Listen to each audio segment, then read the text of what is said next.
Selamat datang di Besan atau bercerita santai di episode yang kesekian. Nah, seperti biasanya, kita akan mendatangkan narasumber-narasumber kece yang akan memberikan insight terhadap tema yang akan dibahas di Besan kali ini. Sebelumnya aku mau ngucapin terima kasih dulu nih kepada kakak-kakak yang udah menjadi narasumber di acara Besan atau bercerita santai dari program kerja konten kreator Omah Jiwa. Nah, kita kenalan dulu kali ya. Untuk kakaknya, boleh dipersilahkan untuk memperkenalkan diri. Halo teman-teman Omah Jiwa, apa kabar? Semoga semuanya sehat selalu ya. Senang banget nih hari ini diundang sama Omah Jiwa buat ngisi di Besan ini. Oke, sebelumnya kenalin nama saya Ayu. Saya adalah psikolog yang saat ini praktik di Pusat Konseling Unpad. Unpad tuh kampus yang ada di Bandung ya. Dan saya juga sekarang praktek di Keping Psychology. Wah, keren banget ya kakaknya. Nggak salah nih kita ngundang kakak untuk datang ke program Besan kali ini. Mungkin perkenalan yang kakak sebutkan tadi juga termasuk dari gimana kakak mendefinisikan tentang diri kakak sendiri yang berharga itu terhadap orang lain. Dan kebetulan juga topiknya itu mirip banget nih dengan tema Besan kita kali ini, yaitu dirimu yang berharga harus selalu dihargai. Pertanyaannya, menurut kakak, dari apa yang udah kakak jelasin tadi tentang perkenalan diri kakak, gimana sih sebenarnya definisi dari penilaian tentang diri itu? Oke, membahas tentang apa sih penilaian tentang diri itu, sebetulnya ini nggak jauh dari definisi tentang konsep diri itu sendiri gitu ya. Nah, konsep diri itu apa sih? Jadi konsep diri merupakan keseluruhan gambaran diri kita yang meliputi apa saja tuh, persepsi seseorang tentang dirinya, perasaan seseorang, keyakinannya, nilai-nilai yang berhubungan dengan dirinya gitu. Jadi seluruh konsep tentang dirinya itu yaitu bagaimana dia mempersepsikan dirinya sendiri gitu, bagaimana dia menilai dirinya sendiri. Nah, konsep diri ini tuh ada 3 bentuk. Yang pertama, body image. Jadi bagaimana sih seseorang sadar tentang tubuhnya, bagaimana seseorang melihat dirinya sendiri gitu ya. Kemudian ada yang kedua itu ideal self, yaitu gimana sih cita-citanya, harapan seseorang tentang dirinya. Dia pengen jadi apa gitu. Jadi ideal self-nya buat dia tuh seperti apa. Dan yang ketiga itu adalah social self, yaitu bagaimana orang lain yang melihat dirinya gitu. Wah, keren banget nih, jujur aku dapat insight baru dari teori yang udah kakak paparkan dari materi sebelumnya. Nah, sebelumnya dari yang kakak bilang tadi itu mengenai body image, terus ideal self, sama yang terakhir itu social self itu, pertanyaan selanjutnya menurut kakak gimana sih baiknya kita menanggapi penilaian tentang diri kita itu sendiri? Nah, baiknya gimana sih kita menanggapi penilaian tentang diri kita sendiri gitu ya. Sebetulnya sih menurut saya baiknya itu kita bisa mengenal diri kita secara objektif gitu ya. Karena seringnya kita melihat diri kita dari sisi yang subjektif gitu ya. Jadi kadang suka fokus sama yang jelek-jeleknya aja, fokus sama yang bagus-bagusnya aja gitu. Padahal secara keseluruhan gitu ya, sebagai seorang diri, sebagai seorang individu, kita tahu kan bahwa kita itu punya kekuatan dan kelemahan gitu. Kita punya potensi dan punya hal-hal yang masih perlu dikembangkan lagi. Nah, kita coba bisa melihat itu, bisa belajar mengenali diri kita itu secara lebih objektif gitu. Bahwa kita paham, kita punya kelebihan, kita punya kelemahan. It's okay gitu ya. Jadi nggak hanya fokus pada hal-hal yang salah satunya aja gitu ya. Jadi kita coba untuk lebih objektif. Kenapa kita perlu mengenali diri kita? Karena kita juga perlu menerima diri kita. Ada apanya gitu ya, dan apa adanya gitu ya. Nah, nanti ketika misalkan ada yang baik kita pertahankan, ada yang masih kurang baik kita tinggal kembangkan. Kita tinggal tingkatkan lagi gimana gitu biar jadi lebih baik lagi gitu. Nah, soalnya kenapa? Kalau misalkan kita melihat diri kita atau menilai diri kita dengan apa ya? Sudut pandang yang sangat subjektif ya. Biasanya namanya subjektif kan nggak objektif ya gitu. Soalnya gini, kita perlu mengembangkan konsep diri yang positif gitu. Kenapa kita perlu mengembangkan konsep diri yang positif? Jadi itu akan membuat kita lebih percaya diri, kita lebih menghargai diri kita, kita mampu melihat diri kita secara realistis gitu. Jadi nggak subjektif aja gitu. Nah itu juga nanti akan dapat membuat kita menilai hubungan dengan orang lain secara tepat, dan bisa juga membuat kita menumbuhkan penyesuaian sosial yang baik gitu. Jadi ketika kita punya konsep diri yang positif, itu yang akan terjadi. Nah tapi di sisi lain, kalau misalkan konsep diri kitanya negatif, kita terlalu fokus sama hal-hal mungkin yang kurang dari diri kita, atau kita nggak percaya diri, atau kita ngerasa nggak yakin, ngerasa nggak mampu gitu ya, menilai diri kita selalu jelek gitu ya, selalu buruk ya, itu kan terbentuk konsep diri yang negatif. Masalahnya kedepannya itu akan mengembangkan gitu ya perasaan-perasaan tidak mampu atau perasaan-perasaan rendah diri gitu. Jadi biasanya kita akan sering terlihat ragu atau kurang pede gitu ya, kurang senang, kurang nyaman sama diri kita sendiri gitu. Iya bener banget sih Kak, aku sadar banget kadang-kadang kita tuh sering banget melihat diri kita itu dengan sudut pandang yang subjektif, tapi kita persepsikan subjektivitas itu dengan versi yang negatif gitu. Dan kadang-kadang itu juga yang bikin kita sulit untuk menerima diri kita sendiri gitu. Terus nih Kak, kalau tadi Kakak cerita tentang gimana cara kita seharusnya memandang diri kita secara objektif, gimana nih Kak kalau sebaliknya kita melihat orang lain itu menilai diri kita sendiri? Karena kan kadang-kadang orang-orang tuh suka ya salah menilai kita gitu, bukan cuma diri kita yang suka salah menilai. Kira-kira gimana ya cara kita menanggapi, dan apakah ada cara-cara khusus untuk menanggapinya Kak? Nah itu tuh hal yang mungkin banget terjadi, dan bahkan udah sangat sering terjadi gitu ya, ketika kita salah dinilai atau salah menilai orang lain. Itu sangat wajar terjadi di dalam interaksi kita bersama orang lain gitu ya. Nah gimana kita nanggepinnya gitu ya, gimana cara kita nanggepinnya, yaitu gini,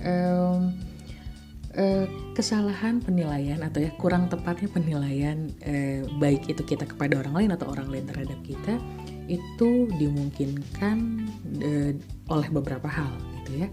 Mungkin ada sikap atau ada persepsi gitu ya yang miss di sini, atau ada juga ketika misalkan mungkin orang lain sudah punya penilaian terlebih dahulu gitu loh. Jadi sudah punya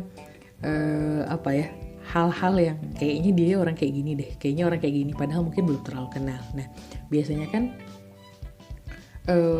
kekeliruan ini gitu ya, kesalahan dalam menilai ini mungkin biasanya terjadi pada orang-orang yang kita baru kenal gitu ya, atau orang-orang yang memang nggak terlalu kenal kita cukup dekat gitu. Karena kalau udah dekat kan biasanya kita bisa saling mengkonfirmasi, oh bener nggak sih orangnya kayak gini gitu, bener nggak sih orangnya kayak gitu ya.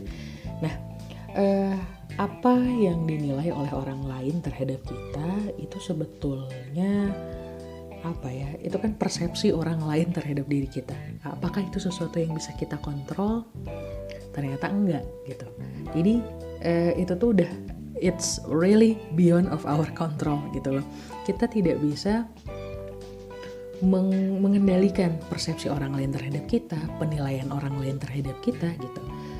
Kita nggak bisa bilang kamu nggak boleh gitu dong gitu ya, kamu nggak boleh benci aku dong, kamu nggak boleh sebel sama aku dong. Nah kita nggak bisa setiap saat melakukan itu gitu. Jadi itu memang sesuatu yang sudah di luar kontrol kita, sesuatu yang sudah di luar kendalinya kita gitu ya. Kenapa? Karena itu hak orang lain untuk menilai kita seperti apa, karena kita pun punya hak untuk menilai orang lain seperti apa gitu loh.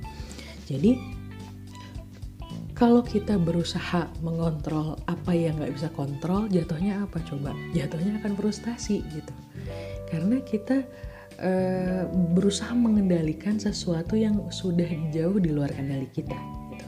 Tapi ada satu hal yang bisa kita kontrol, yaitu adalah respon kita terhadap hal itu gitu. Jadi ketika misalkan ada orang lain yang menurut kita tidak tepat menilai diri kita, nah, kita mau berespon seperti apa? Apakah kita mau mengiyakan gitu ya? Apakah kita mau mengklarifikasi?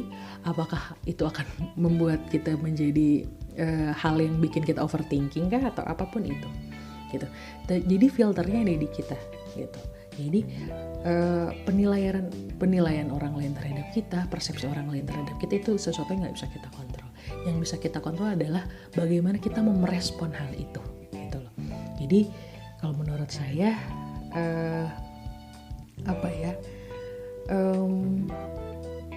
kalau kita ya itu tadi, kalau kita nggak bisa ngontrol apa yang kita ya memang di luar jangkauan kita jatuhnya akan frustasi gitu. Jadi yang bisa kita lakukan adalah ya kita tetap bersikap baik sama orang lain gitu. Kita tetap menunjukkan attitude yang baik kepada orang lain gitu. Itu mungkin. Jadi gini, maksudnya pada akhirnya kita sendiri yang akan memilih gitu.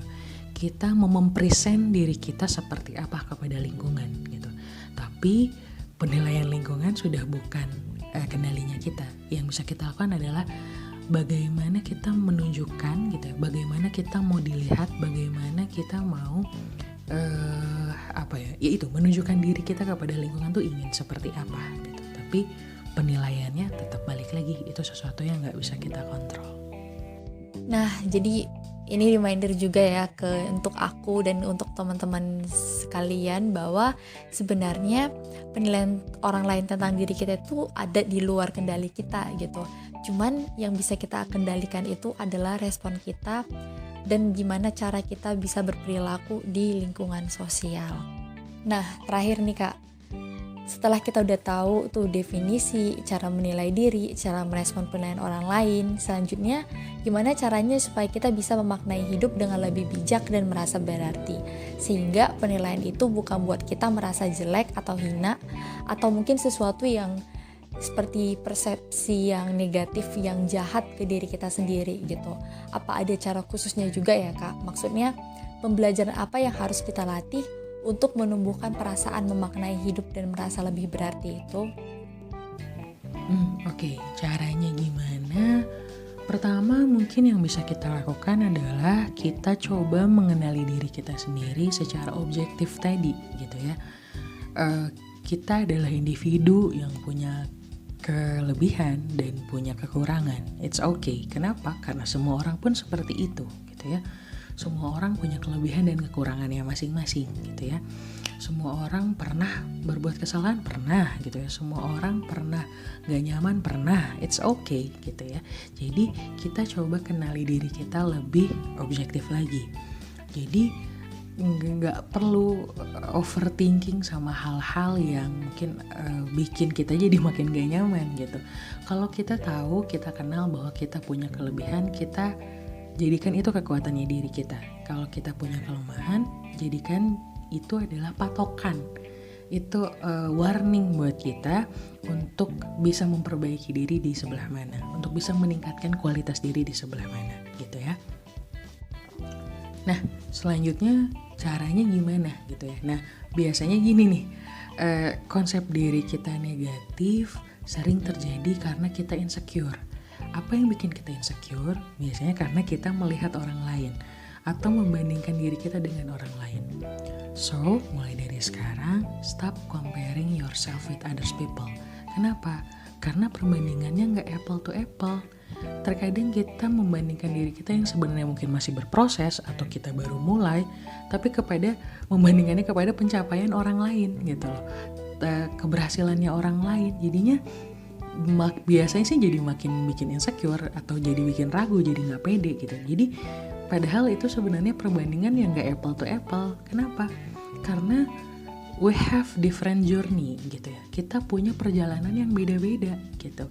Kita nggak pernah tahu apa yang sudah mereka lalui sampai ada di sana gitu. Dan kita pun udah sampai di sini hari ini tuh kita udah melewati berbagai perjalanan gitu loh. Jadi please stop comparing yourself with others ya. Nah, penting banget sih sebenarnya belajar mengenali diri kita. Kenapa? Karena kan ada ungkapan tak kenal maka tak sayang gitu ya. Jadi langkah pertama ya memang kita perlu kenali diri kita sendiri. Kita mesti tahu kita tuh siapa sih gitu ya.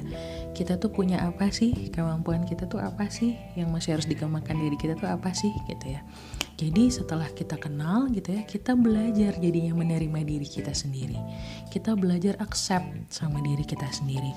Kita orang yang punya flaws mungkin, punya kekurangan, tapi kita juga punya kekuatan di sebelah mana gitu. Jadi kita belajar menerima diri kita sendiri. Kenapa kita penting banget harus menerima diri kita? Kenapa? Karena biar kita bisa nyaman. Nyaman sama siapa? Nyaman sama diri kita sendiri. Nyaman ketika berinteraksi dengan orang lain gitu. Karena satu-satunya orang yang akan selalu ada, yang akan nemenin kita sampai akhir di semua perjalanan hidup kita tuh siapa? Diri kita sendiri gitu. Jadi kebayangkan ya kalau kita ada di dalam perjalanan sama orang yang gak nyaman gitu, sama orang yang bikin kita gak nyaman, akan seperti apa gitu. Makanya nyaman sama diri kita sendiri, nyaman menjadi diri kita sendiri, nyaman dengan segala kekuatan dan kelemahannya kita gitu. Itu tuh penting banget untuk kita bisa belajar untuk cinta sama diri kita, untuk kita bisa belajar baik sama diri kita gitu ya. Jadi be kind to yourself, dan jangan lupa love yourself first before you love others gitu. Aduh, aku tuh sebenarnya ini agak di luar konteks juga ya, tapi aku kan mau kelas tuh, tapi aku nyempetin untuk dengerin cerita kakak, dan aku tuh ngerasa aduh nggak sia-sia banget nih aku menyempatkan waktu untuk ngobrol sama kakak, karena tadi itu aku bener-bener kagum waktu kakak bilang orang yang akan tinggal satu-satunya di hidup kita itu ya diri kita sendiri gitu. Jadi kita mengusahakan gimana caranya supaya kita bisa nyaman ke diri kita, dan itu tuh bener banget, karena segimanapun kita pada akhirnya orang yang akan selalu ada saat kita susah yaitu diri kita sendiri gitu. Dan kenapa kita perlu untuk melatih memaknai hidup itu ya supaya di setiap keseharian kita bisa nyaman terhadap diri kita sendiri. Nah, di akhir kata aku mau ucapin makasih banyak ya Kak udah jadi narasumber di acara Besan kali ini. Jujur aku banyak banget dapat insight dari Kakak, dan semoga di luar Besan nanti kita bisa ngobrol-ngobrol lebih jauh lagi, dan mungkin nanti Kakak bisa diundang lagi di acara selanjutnya. Dan sekian acara dari Besan kali ini. Terima kasih untuk teman-teman yang udah dengerin. Iya, sama-sama ya Adele. Makasih juga buat teman-teman Oma Jiwa atas kesempatan sharing hari ini di Besan kali ini gitu ya. Makasih juga buat teman-teman yang udah dengerin, semoga berkenan ya gitu. Jadi ya kesimpulannya kita perlu terus belajar mengenali diri kita perlu terus belajar menerima diri kita perlu terus belajar untuk nyaman sama diri kita sendiri gitu ya. Karena itu adalah step-step buat kita bisa mencintai diri kita sendiri. Gitu mungkin ya. Nah, makasih udah dengerin. Mudah-mudahan nanti kita bisa ketemu lagi di kesempatan selanjutnya. Makasih ya. Dadah.